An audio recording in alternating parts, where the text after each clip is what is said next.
The Zephyrian research vessel Astral Seeker drifted silently through the debris field that had once been a thriving trade route. Captain Vextar's 4 eyes scanned the holographic displays, his chitinous fingers tapping rhythmically against the command chair. 3 months had passed since the mysterious attack that had left dozens of ships floating dead in space. Their crews vanished without a trace. Another derelict detected. "Captain," announced Science Officer Kryloth, her voice carrying the typical melodic tones of her species. "Configuration unknown. Not matching any vessels in our database." Vextar's mandibles clicked with interest. The Galactic Federation had cataloged every known spacefaring species over the past millennium. Finding an unregistered design was unprecedented. "Bring us alongside. Prepare the scanning array." The Astral Seeker adjusted its course, approaching what appeared to be a sleek, angular vessel roughly half their size. Its hull was a dull gray metal that seemed to absorb rather than reflect their scanning beams. No external markings were visible. No identification codes. No energy signatures that would indicate active systems. "Preliminary scans complete," Kryloth reported. "The vessel appears to be constructed from an unknown alloy. Dense, but not impossibly so. There are signs of advanced technology throughout, but everything is powered down. Life signs? None detected. But Captain, there's something else. The internal structure is unlike anything we've encountered. The proportions suggest the builders were approximately 2 meters in height, bipedal, with what appears to be a single central nervous system. Most unusual." Vextar's interest piqued. In all his years of exploration, he had never encountered a species that matched such a description. Most sapient races in the galaxy were either insectoid like his own people, gaseous beings like the ethereals, or crystalline entities like the lithoids. A bipedal species with organic neural networks was theoretically possible, but none had ever been discovered. "Initiate deep scan protocols," he ordered. "I want to know everything about this vessel and its creators." The scanning beams intensified, penetrating deeper into the mysterious ship. Banks of exotic sensors probed every surface, every component, mapping the internal structure down to the molecular level. What they found defied conventional understanding of galactic technology. "Captain, you need to see this." Kryloth's voice carried a note of amazement. "The propulsion system appears to use controlled fusion reactions, but the design is completely alien to our engineering principles. And their computer systems, they're using some form of quantum processing that operates on principles we don't fully understand. Can we access their databanks? Working on it now. The encryption is unlike anything in our experience, but our quantum decryption matrices should be able to break through given enough time." Hours passed as the Zephyrian scientists worked to penetrate the alien vessel's secrets. Vextar found himself pacing the bridge, his natural patience worn thin by curiosity. What species could have developed such advanced technology while remaining completely unknown to the galactic community? "Success!" Kryloth announced suddenly. "I've accessed what appears to be their central data storage. The amount of information is staggering. Technical specifications, cultural records, historical data. Captain, they call themselves humans." "Humans." Vextar repeated the word, finding the alien syllables strange on his vocal apparatus. "What else can you determine?" "They appear to originate from a world called Earth, located in what they designate as the Sol system. The astronomical data suggests it's in the outer rim territories, far beyond our current exploration range. But Captain, the more I examine their records, the more concerned I become." "Concerned? How so?" Kryloth's chromatic skin pattern shifted to deeper blues, indicating unease. "Their history is violent. Extensive records of warfare, conflict, destruction on a scale that seems impossible for a single species to inflict upon itself. Yet somehow they not only survived but thrived." The bridge fell silent as the implications sank in. The Galactic Federation had been built on principles of cooperation and peaceful coexistence. While minor disputes occasionally arose between member species, large-scale conflict was virtually unknown. The idea of a species that had survived extensive internal warfare was both fascinating and terrifying. "Continue the analysis," Vextar ordered. "I want to know everything about these humans before we report this discovery to the Federation Council." As the hours turned into days, more information emerged from the human databases. The crew of the Astral Seeker found themselves increasingly disturbed by what they learned. These humans had not only survived countless wars but had used the pressure of constant conflict to drive rapid technological and social advancement. Their military capabilities are unlike anything we've encountered, reported Chief Engineer Thicksnull during one of their daily briefings. Weapons designed not just to disable or deter, but to completely annihilate their enemies. Energy weapons, kinetic projectiles, even theoretical designs for planet-killing devices. And yet, added cultural analyst Mordeth, their art, literature, and philosophy show remarkable depth and beauty. They're capable of both tremendous cruelty and extraordinary compassion. It's as if they contain multitudes within their very nature.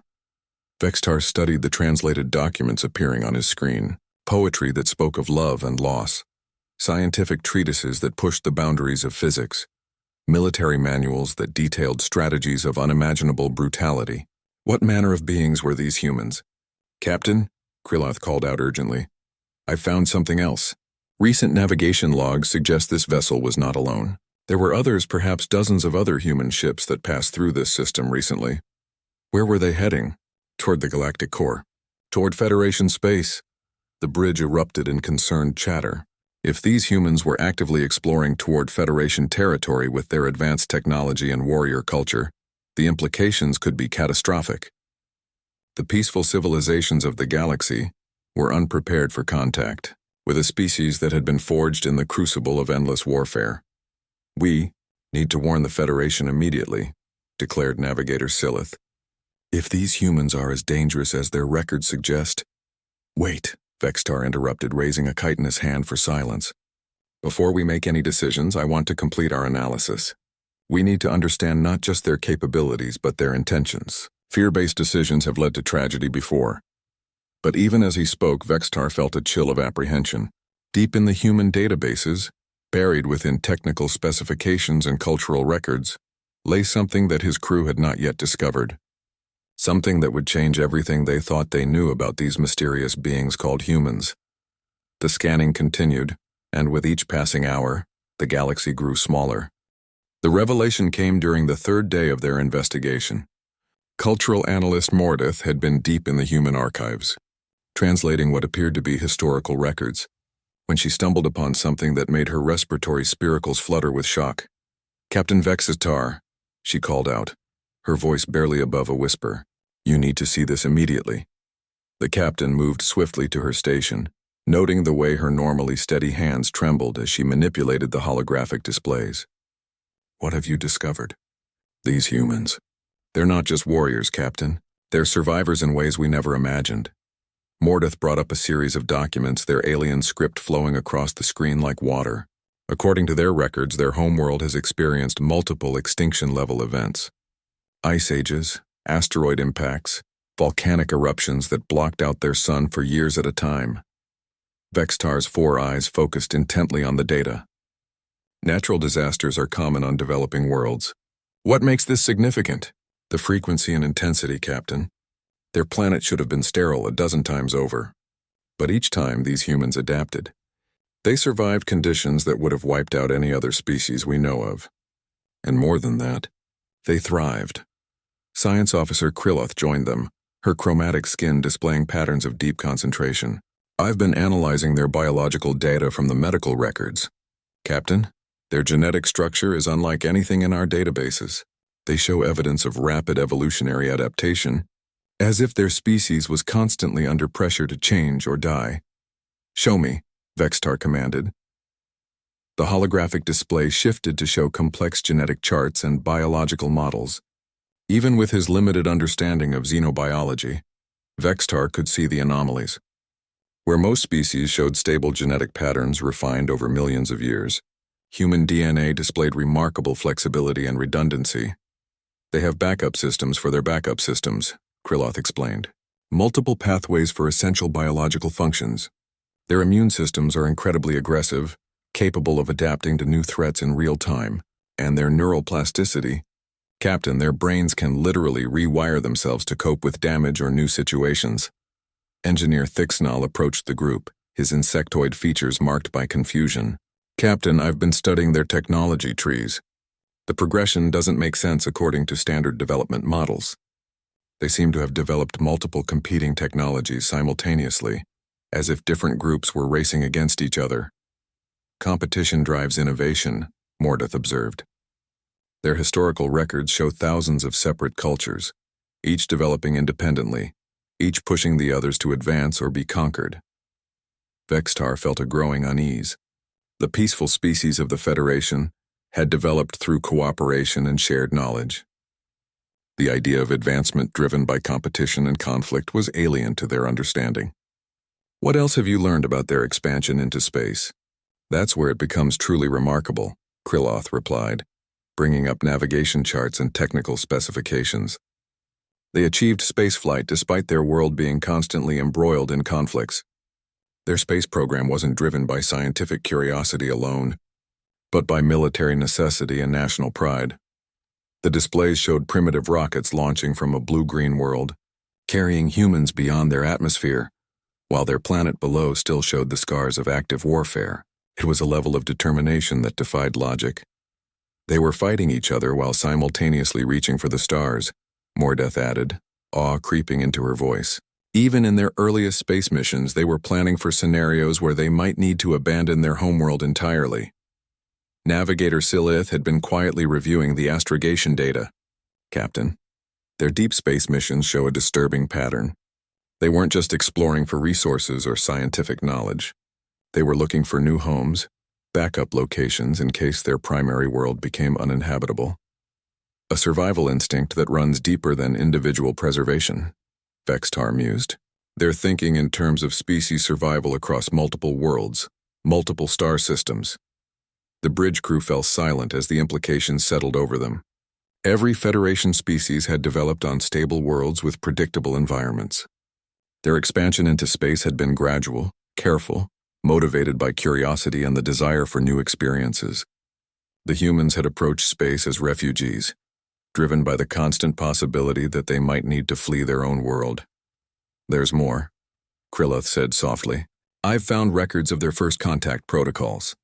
Captain, they've been planning for meetings with alien species since their earliest space programs, not hoping for contact, planning for it, and their scenarios. She brought up military documents that outlined dozens of potential first contact situations. Peaceful meetings, trade negotiations, cultural exchanges, and detailed plans for warfare against technologically superior opponents. They assume any species they meet will be potentially hostile, Thixnall observed, scanning through the tactical assessments. Look at these contingency plans. They've theorized ways to fight enemies with advantages in technology, numbers, or environmental adaptation. Asymmetric warfare, Mordeth read from the translated documents. They call it asymmetric warfare, using unconventional tactics to overcome superior opponents. Captain, they've turned survival against impossible odds into an art form. Vextar studied the tactical manuals appearing on his screen. Guerrilla warfare, sabotage, psychological operations, strategies for fighting from a position of weakness. The Federation's military doctrine was based on deterrence and overwhelming force when necessary. These humans had developed ways to win when they should lose. Their expansion into their local space cluster shows the same patterns, Silith reported. Multiple colonies, redundant supply lines, hidden caches of resources. They're not just settling new worlds, they're creating a civilization that can survive the destruction of any single component, including their homeworld, Vextar realized. They're not just explorers or colonists. They're creating a distributed species that can survive anything the universe might throw at them. The cultural implications were staggering. Every Federation species maintained strong ties to their homeworld, treating it as the sacred center of their civilization. The humans seemed to view their birth world as just another point of failure to be planned around. Captain, Kriloth said urgently, I'm detecting something else in their databases. Recent communications logs suggest they've encountered other intelligent species already. What? Vextar spun to face her. Show me immediately. The holographic display flickered, then showed intercepted communications and sensor logs. The timestamps were recent within the last standard year. The data showed encounters with unknown vessels, brief exchanges of information, and then silence. Where are these other species now? Vextar demanded. Unknown, Captain. The human records indicate the meetings were brief and inconclusive. But there are references to protocols being initiated and preparations being accelerated. A chill ran through the bridge crew. The humans had already made contact with unknown species, and whatever the outcome of those meetings, it had prompted them to speed up their expansion into Federation space. We need to dig deeper, Vextar decided. I want to know everything about these first contact encounters. If the humans are accelerating their expansion because of something they learned. But even as he spoke, alarms began sounding throughout the ship. Long-range sensors had detected something approaching through hyperspace. Something large, fast, and heading directly for their position. Contact bearing 27 Mark IV, Navigator Silith announced, her voice tight with tension. Multiple vessels dropping out of hyperspace. Configuration unknown, but the energy signatures, they match the derelict, Kryloth finished, her chromatic skin flashing warning patterns of deep crimson. Captain, those are human ships. Vextar felt his exoskeleton tighten as adrenaline flooded his system. After days of studying these mysterious humans through their databases, he was about to meet them face to face. How many vessels? 7 ships confirmed, Silith reported, ranging from escort size to what appears to be a heavy cruiser. They're maintaining formation but not approaching aggressively. Are they scanning us? Yes, Captain, Engineer Thicksnall confirmed from his station. But their scanning methods are unlike anything we've encountered. They're using passive sensors primarily, gathering information without revealing their own capabilities. Very sophisticated, Vextar studied the tactical display. The human ships hung in space like predators evaluating potential prey.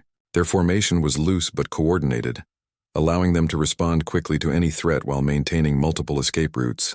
Everything about their positioning screamed of tactical awareness and paranoid preparation.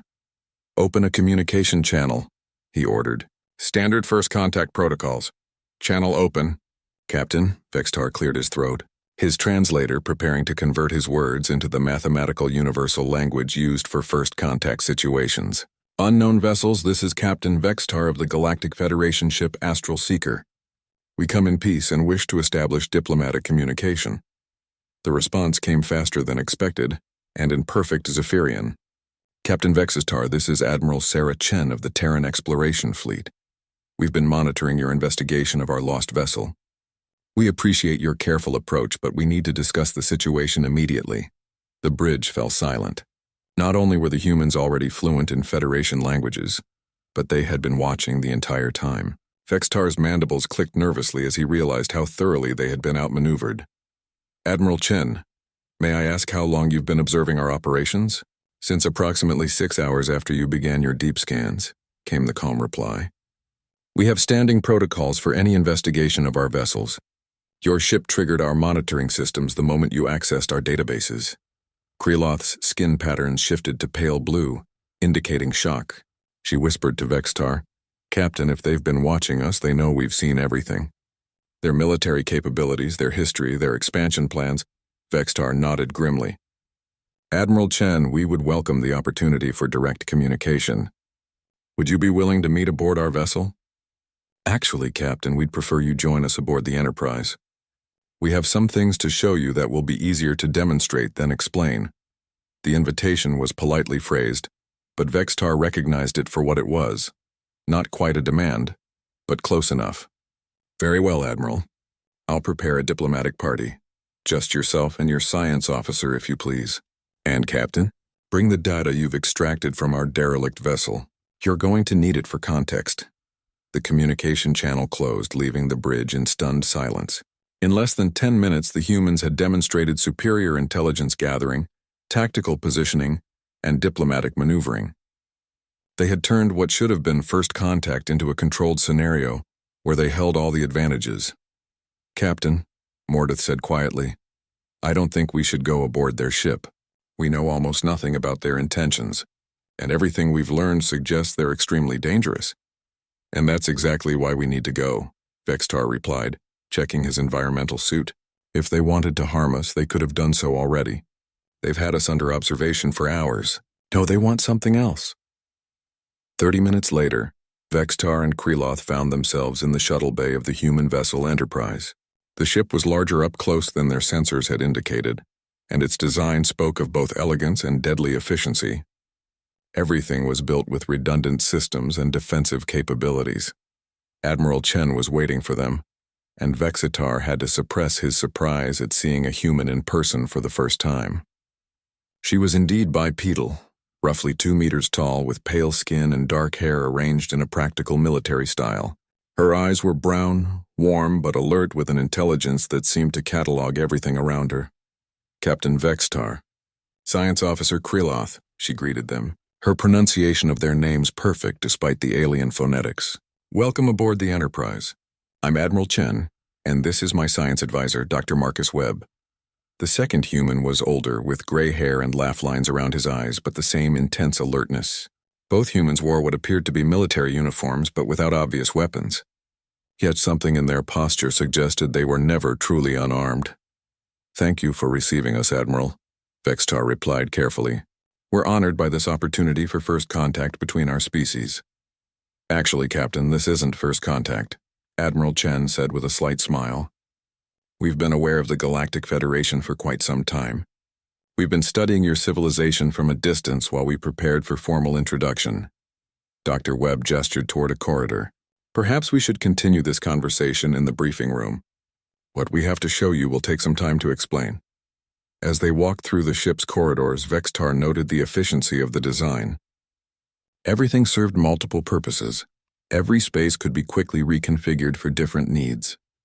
The crew members they passed moved with military precision, but also showed curiosity about their alien visitors. The briefing room was dominated by a large holographic display currently showing a 3-dimensional map of local space. Vexitar recognized Federation territory, but the map extended far beyond their current borders, showing star systems and trade routes that were unknown to official charts. "Please, sit," Admiral Chen invited, gesturing to chairs that had been modified to accommodate their alien physiology. "Dr. Webb, would you begin with the historical overview?" Dr. Webb activated the display, and suddenly the map came alive with ship movements, trade patterns, and communication networks. "Captain, what you see here is the result of 15 years of careful observation.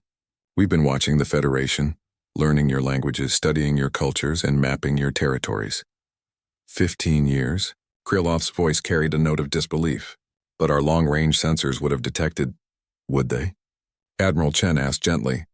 "Captain, you've spent the last 3 days studying our databases. What did you learn about human approaches to intelligence gathering?" Vexitar felt a sinking sensation in his digestive chambers. "Stealth technology. Passive observation, patience, exactly. We've been running reconnaissance missions into Federation space since we first detected your radio transmissions. Always careful, always undetected, always gathering information." The map zoomed in to show specific star systems, and Vexitar recognized several Federation worlds. Small icons indicated human observation posts, monitoring stations, and intelligence-gathering operations. The scope was staggering. "You've been spying on us for 15 years, he said quietly. "Learning about you," Dr. Webb corrected. "Captain, our species has a saying, know your neighbors before they know you. We've made contact with 17 different species in our expansion, and we've learned that first impressions matter enormously." Admiral Chen leaned forward. "Captain Vexitar, what did you think when you first read our military histories?" "Our records of warfare and conflict?" Vexitar exchanged glances with Kryloth. "We were concerned. Your species appears to be naturally aggressive, adapted for warfare and survival under extreme conditions. And if we had simply appeared in Federation space without warning, announced our presence with a fleet of warships, what would have been your reaction?" The answer was obvious. "We would have assumed hostile intent. The Federation Council would have mobilized our defense forces." "Exactly. So instead we spent 15 years learning about you, your cultures, your values, your fears, and your hopes. We studied your conflicts and your methods of resolution. We learned your languages and your diplomatic protocols." Dr. Webb brought up new displays showing detailed analyses of Federation politics, trade agreements, and cultural exchanges. The depth of their knowledge was breathtaking and terrifying. "The question now, Captain, is what we do with all this information." Admiral Chen stood and moved to the large viewing port, gazing out at the stars beyond. "Captain, Dr. Webb mentioned that we've made contact with 17 species during our expansion. What he didn't tell you is what happened to most of them." Vexitar felt his respiratory spiracles tighten. "What do you mean?" "Show them the hegemony files," Admiral Chen instructed. Dr. Webb's expression grew somber as he activated new displays. The holographic space filled with images of devastated worlds, orbital debris fields, and the twisted remains of what had once been thriving civilizations. The first species we encountered called themselves the Kraliks, Dr. Webb began. They were roughly analogous to your Federation in terms of technology and social structure. Peaceful, cooperative, with a strong tradition of scientific advancement. The display showed a beautiful blue world with sprawling cities and orbital installations. Then the images shifted to show the same world stripped bare, its atmosphere scorched, its cities reduced to radioactive glass. "What happened to them?" Kryloth whispered. "They were consumed by something called the Devourer's hegemony," Admiral Chen replied, turning back to face them. "A collection of species that expands through the galaxy like a plague, absorbing useful technology and eliminating anything that might pose a future threat." New images appeared. Massive biomechanical ships, creatures that seemed to be part machine and part living tissue, worlds being systematically stripped of all resources and life. "The Kraliks sent us a desperate message before they fell," Dr. Webb continued. "They had been contacted by scouts from the hegemony, told to submit or be destroyed. They chose to fight, and they lasted exactly 73 hours against the full hegemony assault." Vextar studied the tactical displays showing the brief war. The Kraliks had possessed energy shields, fusion weapons, and sophisticated space tactics. They had been annihilated so completely that nothing remained but debris and radiation. The second species we encountered, the Methane Collective, made a different choice, Admiral Chen said. They submitted immediately when the hegemony arrived. They were absorbed into the collective consciousness and now serve as advanced scouts for future conquests. "How many species have they destroyed?" Kryloth asked, her chromatic skin cycling through patterns of fear and revulsion. "In our local galactic region, 47 confirmed civilizations completely eliminated, 23 others absorbed into the collective. The hegemony has been expanding for approximately 800 of your standard years." The briefing room fell silent as the implications sank in. Vextar's mind raced through possibilities, tactics, escape routes. Everything the humans had shown them suggested that this hegemony was an existential threat unlike anything the Federation had ever faced. "Captain," Admiral Chen said gently, "the hegemony is approximately 18 months away from Federation space. Their advanced scouts have already begun probing your outer systems." "Impossible," Vextar protested. "Our sensor networks would have detected any intrusion." Dr. Webb brought up new displays showing sensor readings and tracking data. "These are the energy signatures we've observed along your border regions over the past 6 months. Your science teams have probably classified them as cosmic background radiation or natural phenomena." Kryloth studied the data, her scientific training overriding her fear. "These patterns, they could be cloaked vessels using gravitic distortion fields, but the technology required would be far beyond anything we've developed. The hegemony absorbs the best technology from every species they encounter," Admiral Chen explained. "They've had 8 centuries to perfect their craft. They're not just using advanced technology, they're using the accumulated knowledge of dozens of previously advanced civilizations." Vextar forced himself to think tactically. "Why are you telling us this? If the situation is as dire as you suggest, why reveal your own capabilities?" "Because, Captain, humanity has been fighting the hegemony for 12 years. And we're losing." The admission hung in the air like a physical weight. These humans, with their history of survival against impossible odds, their advanced technology and warrior culture, were being defeated by this enemy. "Our first encounter with the hegemony was at the edge of our expansion zone," Dr. Webb said, bringing up star charts showing human territory. "They destroyed 3 of our colonies before we even understood what we were facing. Since then, we've fought a running battle across 17 star systems. But you survived," Kryloth observed. "Your species specializes in survival against superior opponents." "We've survived so far," Admiral Chen corrected. "But the hegemony learns from each encounter. They adapt their tactics, absorb our technology when they can capture it, and grow stronger with each engagement. Meanwhile, we're being slowly pushed back toward our core worlds." The tactical displays showed the progression of the war. Human colonies evacuated, defensive lines established and then abandoned. Entire star systems rendered uninhabitable by the intensity of the fighting. "We estimate that at current rates of attrition, Humanity will be effectively eliminated as a spacefaring species within 24 months, Dr. Webb said quietly. Unless we can find allies. Vextar understood now. You want the Federation to join your war. We want the Federation to join the war that's already coming for you, Admiral Chen replied. Captain, the hegemony doesn't negotiate. They don't accept surrender from species they consider technologically advanced enough to pose future threats.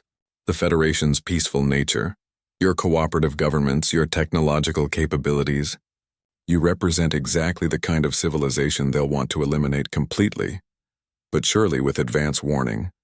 We can prepare defenses. Captain, Dr. Webb interrupted, bringing up comparative analysis charts.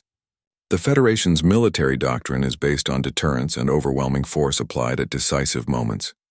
You've never fought a war of survival against an enemy that outguns you in every category. Your ships, your tactics, your entire strategic framework is built around the assumption that you'll always have technological parity or superiority. The humans were right, and Vextar knew it. Federation military doctrine had been developed during centuries of peace, with occasional skirmishes against pirates or rogue states. They had never faced an enemy dedicated to their complete annihilation. What do you propose? He asked. Admiral Chen smiled for the first time since they had come aboard, but it was a predator's smile, all teeth and sharp edges. A alliance, Captain. Your Federation's resources and manufacturing capacity, combined with humanity's experience in asymmetric warfare and survival tactics. We teach you how to fight when you're outgunned and outmanned, Dr. Webb added. You provide us with the industrial base and manpower to actually win instead of just surviving. Kreloth looked up from her analysis of the tactical data. Admiral, according to these projections, even a combined human Federation force would be outnumbered 3-1 when the hegemony arrives in our space. True, Admiral Chen acknowledged. But Captain, what did you learn about humanity from our databases? What is our species' greatest strength? Vextar thought back to the days of research, the historical records of impossible survival and adaptation. You don't accept defeat. Even when victory seems impossible, you find ways to continue fighting. Exactly. And now, for the first time in 12 years, we have something the hegemony has never faced. Advance warning of their approach, detailed intelligence about their capabilities, and potential allies who aren't already fighting for their lives. Dr. Webb activated a new set of displays, showing battle plans and tactical concepts that made Vextar's tactical training seem primitive by comparison. Captain, humanity has been preparing for this war for our entire recorded history. We just never knew when it would come or what form it would take. The question is, Admiral Chen said, fixing Vextar with her brown eyes, are you and your Federation ready to learn how to fight for your very existence? The journey back to Federation space took 3 days, with the human fleet maintaining a protective escort around the Astral Seeker. During the voyage, Admiral Chen had provided Vextar with extensive files detailing the hegemony threat and proposed defensive strategies. The weight of that information seemed to grow heavier with each passing hour. Captain, Kreloth said as they approached the Federation border, I've been analyzing the human tactical doctrines. Some of their strategies violate fundamental principles of civilized warfare. Vextar studied the data scrolling across his screen: scorched earth retreats, civilian evacuations under fire, the deliberate sacrifice of entire colonies to buy time for larger populations to escape. They fight like their entire species depends on it. Because it does, she replied quietly. Captain, I've run projections based on hegemony expansion patterns. If they maintain their current rate of advance, they'll reach the Federation core worlds within 4 years. And based on their past behavior, complete extermination, Vextar finished. He had reached the same conclusion hours ago. The humans weren't exaggerating the threat. If anything, they were being conservative in their estimates.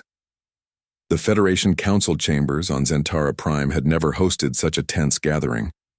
Representatives from all 17 member species sat in their environmental pods, their various forms of communication creating a symphony of clicks, hums, and chromatic displays. At the center of the chamber, a holographic display showed the approaching hegemony forces and the path of destruction they had left.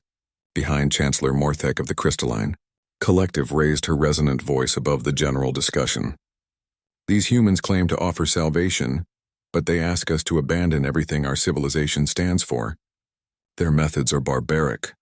Barbaric but effective, countered Ambassador Crixval from the Gaseous Consortium. I've reviewed their military records. They've survived engagements that would have annihilated any of our fleets. Admiral Chen stood at the podium, her uniform impeccable despite having traveled for 3 days straight. She had requested to address the council directly, and her presentation had been methodical, devastating, and utterly convincing. The evidence was overwhelming. The hegemony was coming, and traditional Federation defenses would be inadequate. Honored representatives, Admiral Chen said, her voice carrying clearly through the translation systems. I understand your reluctance to accept our proposals. Your civilization has thrived for millennia through cooperation and peaceful resolution of conflicts. What we're asking you to consider goes against your fundamental nature. Representative Thisara of the Aquatic Confederation rippled her tentacles in agitation. You ask us to militarize our entire society, to train our children for warfare, to sacrifice our peaceful way of life for the possibility of survival. No, Admiral Chen replied firmly. We're asking you to preserve your peaceful way of life by being prepared to defend it. The hegemony will not be stopped by diplomacy or economic sanctions. They respond only to superior force or the certainty that conquest will cost them more than victory is worth. Chancellor Morthek's crystalline form flashed with skeptical patterns. And you propose to make such a war costly how? Your own forces have been steadily retreating for 12 years. Dr. Webb stepped forward, activating new displays that showed detailed tactical analyses. Chancellor, humanity has been fighting a delaying action, trading space for time while we searched for allies. Our strategies have been focused on survival, not victory. With Federation resources and industrial capacity, we can shift to offensive operations. The displays showed proposed fleet compositions, combining human ship designs with Federation manufacturing capabilities, mobile shipyards, distributed supply networks, and redundant command structures that could continue functioning even after massive losses. Your people have never fought a total war, Admiral Chen continued. You've never had to evacuate entire star systems, never had to accept that some battles cannot be won and must be abandoned. These are hard lessons, but they're essential for survival against the hegemony. Ambassador Zeftar from the insectoid hives clicked his mandibles thoughtfully. Admiral, your species has experience with such conflicts. What guarantees do you offer that this alliance won't simply result in humanity surviving, while our species are consumed? The question hung in the air, and Vextar noted how every representative focused intently on Admiral Chen's response. Trust was the foundation of any alliance, and these beings needed to believe that humanity would fight for more than just their own survival. Ambassador, I won't insult your intelligence by claiming guarantees in warfare, Admiral Chen replied. What I can offer is a demonstrated commitment. Humanity has already paid a terrible price in this conflict. We've lost 17 colonies, 3 entire fleets, and approximately 40 million civilians. The numbers were staggering, representing losses that would cripple most Federation species. Yet the humans had continued fighting, continued developing new strategies and technologies. More importantly, Dr. Webb added, our survival strategies are inherently collaborative. The defensive networks we're proposing would protect all alliance members equally. We're not asking for subordinate allies. We're proposing true integration of our military capabilities. Chancellor Morthek's form shifted to deeper blue patterns. Integration implies shared command structures. Would humanity accept Federation officers in command positions within joint fleets? Absolutely, Admiral Chen replied without hesitation. In fact, we insist on it. Some of the most effective tactics against the hegemony require species-specific capabilities that only Federation members possess. Your crystalline species' ability to process multiple data streams simultaneously would be invaluable for coordinating fleet actions. Representative Thisara undulated with surprise. You've studied our capabilities for military applications. We've studied everyone's capabilities, Dr. Webb confirmed. The Aquatic Confederation's expertise in three-dimensional thinking would revolutionize space combat tactics. The Gaseous Consortium's experience with atmospheric manipulation could be adapted for stellar engineering. Every member species brings unique advantages to this alliance. The discussion continued for hours, with representatives raising concerns about industrial conversion, civilian protection, and the fundamental changes that total warfare would bring to their societies. The humans answered each question with detailed proposals and contingency plans. demonstrating a level of preparation that was both impressive and unsettling.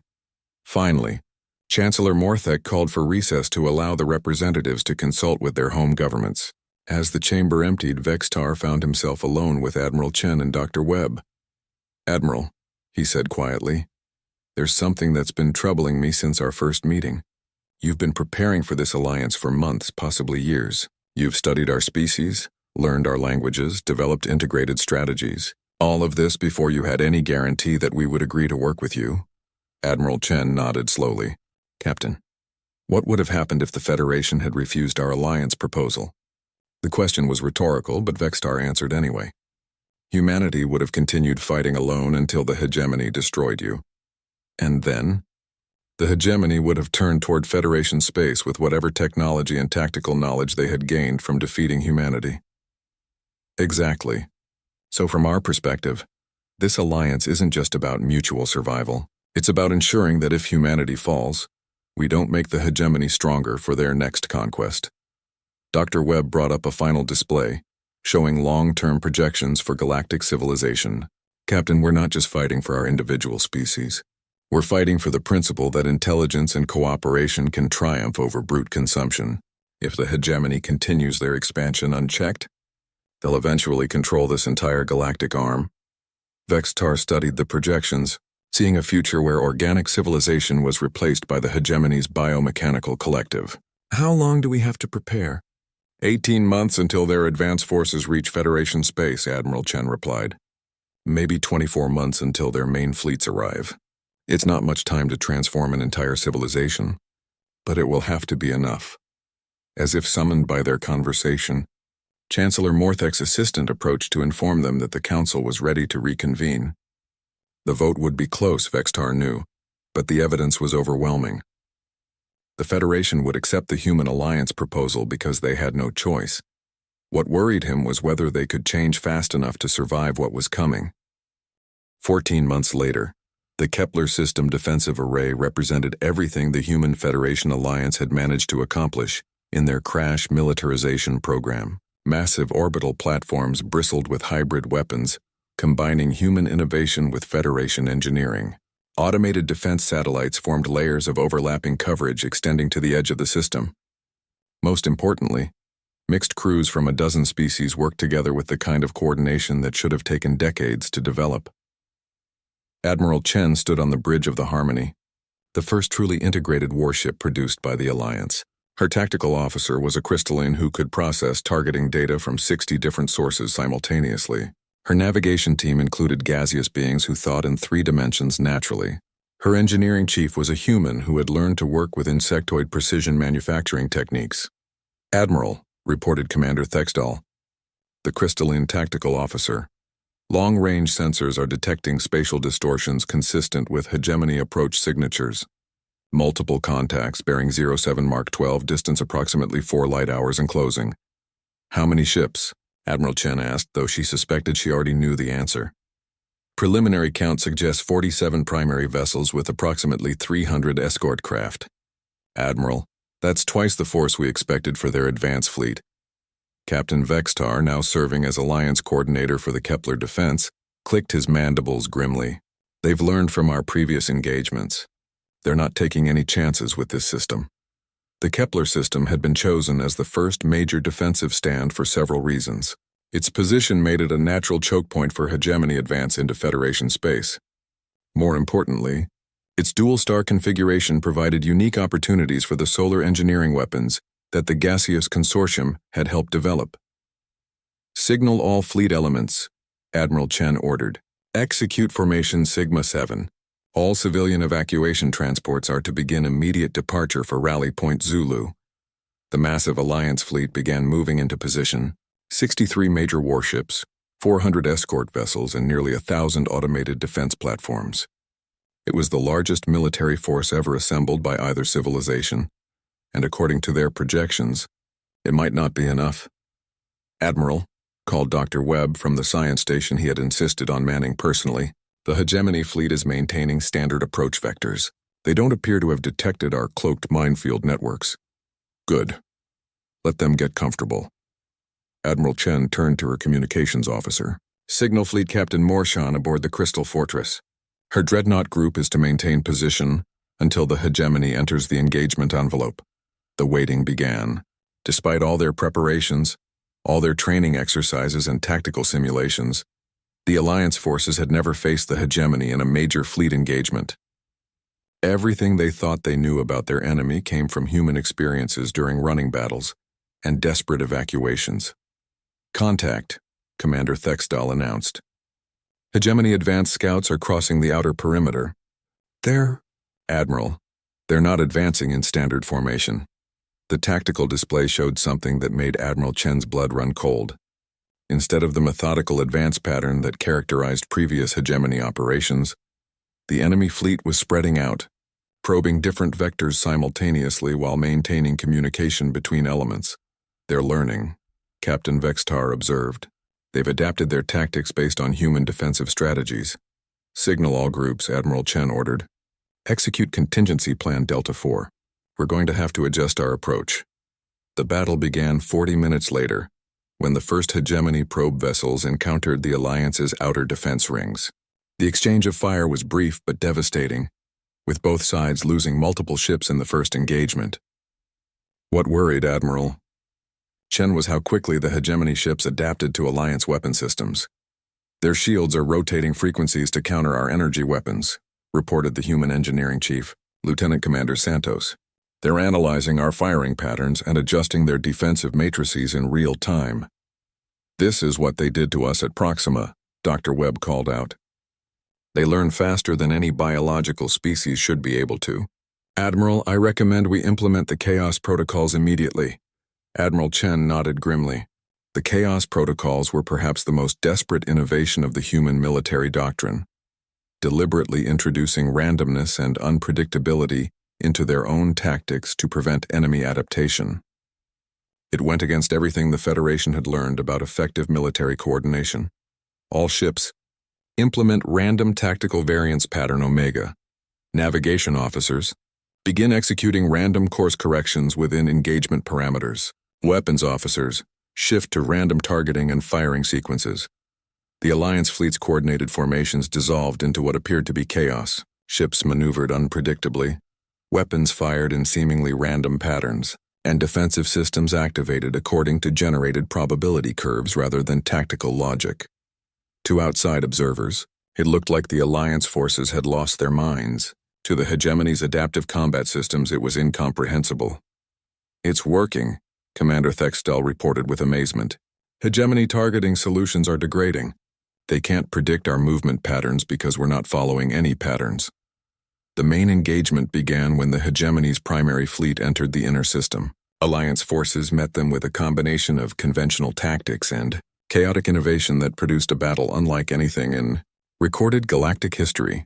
Crystalline dreadnoughts fired precisely coordinated salvos while human destroyers conducted random attack runs. Gaseous beings manipulated solar wind patterns to disrupt hegemony sensors, while insectoid fighters swarmed through the battle space with mathematical precision. The Federation's species brought their natural abilities to bear in ways they had never imagined possible. "Admiral," Captain Vextar reported, "the hegemony is beginning to withdraw some of their forces. They're adapting to our chaos protocols." "How long?" "Dr. Webb estimates they'll have effective countermeasures within 6 hours at current learning rates." Admiral Chen studied the tactical display. The Alliance was holding its own for now, but the hegemony's adaptive capabilities meant that every successful tactic had a limited lifespan. They needed to achieve decisive victory quickly, or risk being outmatched by an enemy that learned from every exchange. "Signal the engineering teams," she ordered. "It's time to test the stellar manipulation array." What happened next had never been attempted by any civilization in galactic history. Using gaseous consortium atmospheric manipulation techniques scaled up to stellar proportions, combined with crystalline processing power and human desperation, the Alliance began to weaponize the Kepler system's binary stars. Controlled solar flares erupted from both stars simultaneously, creating massive electromagnetic pulses that disabled hegemony ships throughout the system.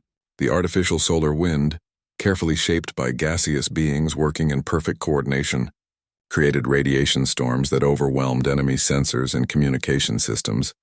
Hegemony fleet is in full retreat, Commander Thextal reported. Confirmed destruction of 23 primary vessels, over 100 escort craft. Admiral, we've actually won. But Admiral Chen wasn't celebrating. The tactical displays showed that while they had won this battle, the hegemony forces had been gathering data throughout the engagement. They had learned about Alliance capabilities, tactics, and technologies. Dr. Webb, she called out, how long until they return with countermeasures? Based on their historical adaptation patterns, 6 to 8 months. Admiral, they'll be back with twice the forces and specific countermeasures for everything we use today. Captain Vextar moved to stand beside her. Admiral, even if we can hold them off again, we're fighting a war of attrition against an enemy that grows stronger with each engagement. We need a more permanent solution. Admiral Chen nodded, her mind already turning to the desperate plan that Human Strategic Command had been developing. It was ambitious, dangerous, and would require sacrifices that no civilization should have to make. Captain, signal all fleet commanders. We need to discuss Operation Exodus. Operation Exodus had begun 6 months after the victory at Kepler, as the Alliance's most brilliant minds worked frantically to develop a strategy that could end the hegemony threat permanently. The plan was audacious beyond anything previously attempted in galactic history. A coordinated assault on the hegemony's core worlds, designed not just to defeat their fleets, but to disrupt their entire expansion mechanism. Admiral Chen stood in the command center of the massive mobile base New Horizon, watching as the largest fleet ever assembled prepared for its final mission. 2,000 warships from 17 species, supported by mobile manufacturing facilities, stellar engineering platforms, and enough supplies to sustain operations for decades if necessary. Admiral, reported Captain Vextar, now serving as overall Alliance coordinator, all fleet elements report ready for hyperspace translation. The gaseous consortium has confirmed stellar manipulation arrays are functioning within acceptable parameters. Dr. Webb looked up from his research station, his hair now completely gray from months of intensive preparation. Admiral, final analysis of hegemony core system defenses suggest we'll face approximately 15,000 enemy vessels of various classifications.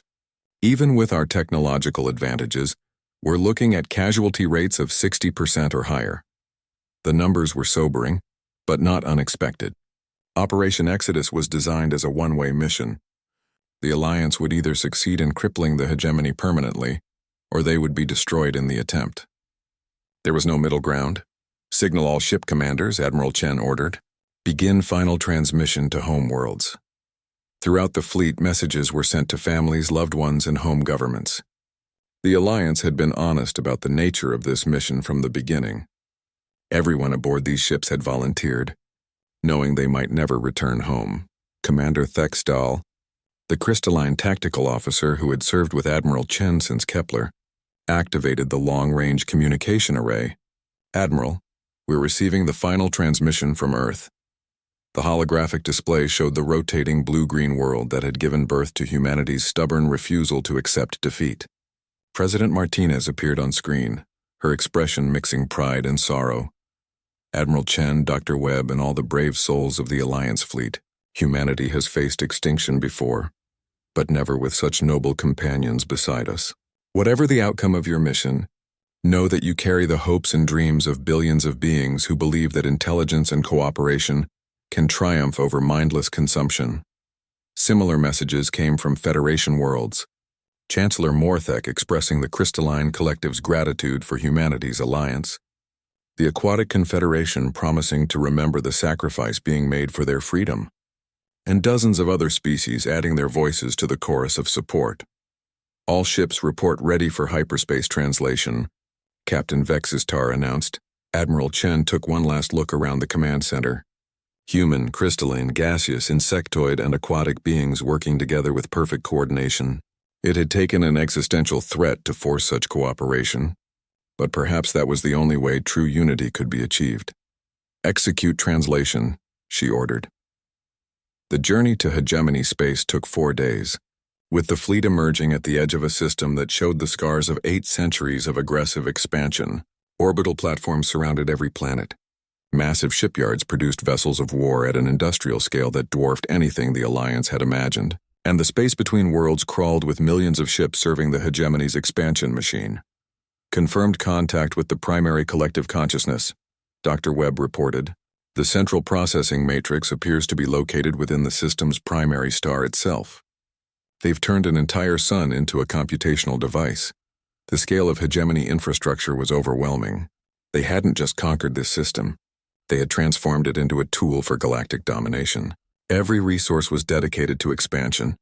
Every technological development focused on consuming other civilizations. Admiral, Commander Thexidal announced, "We're being scanned by approximately 4,000 different sensor arrays. The hegemony appears to be analyzing our fleet composition and capabilities." "Good," Admiral Chen replied. "Let them look. Dr. Webb, initiate the Trojan Protocol." Throughout the Alliance fleet, specially prepared data packets began broadcasting on all frequencies. To hegemony sensors, they appeared to be standard tactical communications and technical specifications. In reality, they were carefully crafted information designed to exploit the hegemony's greatest strength, their adaptive learning capabilities. "The virus is propagating through their network," Dr. Webb reported with satisfaction. "The collective consciousness is analyzing our data, trying to understand our technologies and develop countermeasures. They're absorbing the information exactly as we hoped." What the hegemony didn't realize was that the Alliance had spent months developing a computational virus that mimicked useful technological data while actually corrupting the decision-making processes of any system that tried to implement it. The more the hegemony tried to adapt to Alliance capabilities, the more their own systems would degrade. "Contact," Captain Vextar announced. "Hegemony defense fleets are moving to intercept. Initial count: 12,000 vessels of various types." The battle for the hegemony's core system began with an exchange of fire so intense that it briefly outshone the local star. Alliance forces, vastly outnumbered, used every tactical innovation they had developed during months of preparation. Crystalline dreadnoughts formed the backbone of the assault, their ability to process multiple data streams allowing them to coordinate attacks across the entire fleet. Human ships conducted their signature chaotic maneuvers, making them impossible for hegemony systems to predict or counter effectively. Gaseous beings manipulated the solar wind to disrupt enemy sensors and communication networks. But it was the insectoid hive ships that provided the key breakthrough. Their mathematical precision allowed them to calculate exact timing for what became known as the convergence maneuver, a coordinated attack by all Alliance forces focused on a single point in the hegemony's stellar engineering matrix. "All ships, execute convergence pattern alpha," Admiral Chen ordered. "Target the primary stellar manipulation array. This is our only chance to disrupt their core consciousness." 2,000 Alliance ships concentrated their fire on a structure that surrounded the system's primary star, like a mechanical shell. The combined firepower of the entire fleet, focused on a target the size of a small moon, produced an explosion that was visible from neighboring star systems. "Direct hit," Commander Thexdal reported. "The stellar matrix is destabilizing. Admiral, their central consciousness appears to be fragmenting." Throughout the system, hegemony ships began operating erratically as their controlling intelligence lost cohesion. The virus that Dr. Webb had introduced was spreading through their network, just as their primary processing capability was being destroyed, creating a cascade failure that rippled across their entire infrastructure. "Hegemony forces are losing coordination," Captain Vextar observed. "Their ships are beginning to attack each other. The collective consciousness is fragmenting into competing subunits." The battle continued for 18 hours, but the outcome became clear when the hegemony's stellar engineering matrix finally collapsed completely. The artificial star that had served as their central processing unit destabilized, creating a chain reaction that destroyed most of their industrial infrastructure and computational networks. "Admiral," Dr. Webb reported, exhaustion clear in his voice, "we're detecting similar disruptions in neighboring hegemony systems. The virus has propagated through their entire communication network. Their expansion machine is shutting down across multiple sectors."